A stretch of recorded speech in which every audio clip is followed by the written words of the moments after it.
কৰাৰ বাবে, বিভ্ৰান্ত কৰাৰ বাবে কুটিল ষড়যন্ত্ৰ চলিছে। ব্ৰিটিছক খেদি ধৰ্ম নিৰপেক্ষ ভাৰত গঢ়িবলৈ আগবঢ়াৰ বাবে নিজ মাতৃভূমিৰ বুকুত দেশৰ সন্তানে এদিন মোক গুলিয়াই পাইছিল। আৰু আজি স্বৰ্গটোহে একেই অনুদীয়।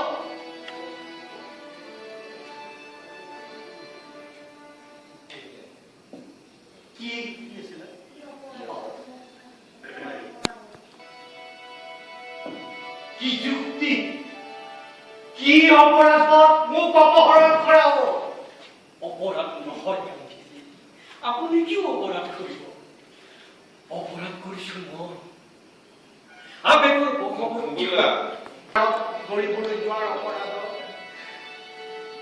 নিজ মাতৃভূমিত দেশৰ সন্তানে এদিন মোক গুলিয়াই মাৰিছিল। আৰু আজি স্বৰ্গটোকে একেই অনুকীয়।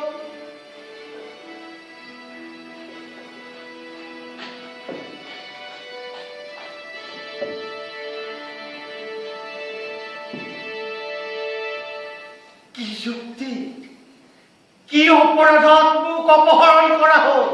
অপরাধ নহয় গান্ধী, আপনি কিয় অপরাধ করিব? অপরাধ করিছো মই আবেগৰ বশৱৰ্তী হৈ বিবেকৰ যুক্তি দলিয়াই দিছো মই। এই নিৰ্বোধক ক্ষমা কৰিব গান্ধী।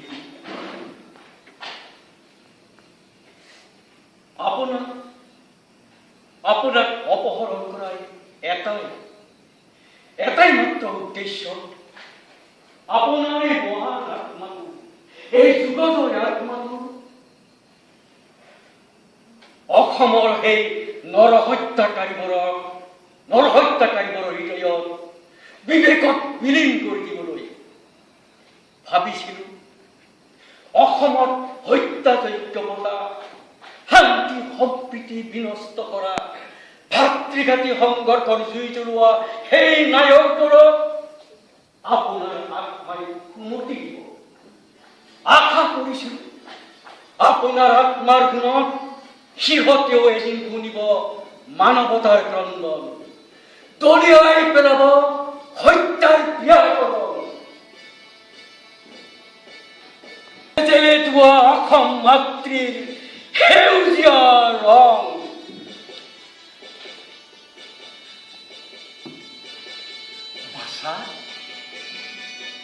তোমাৰ অপহৰণ পন্থা যেনেকৈ বৰ্জনীয়, তেনেকৈ তোমাৰ উদ্দেশ্য অতিকৈ আদৰণীয়।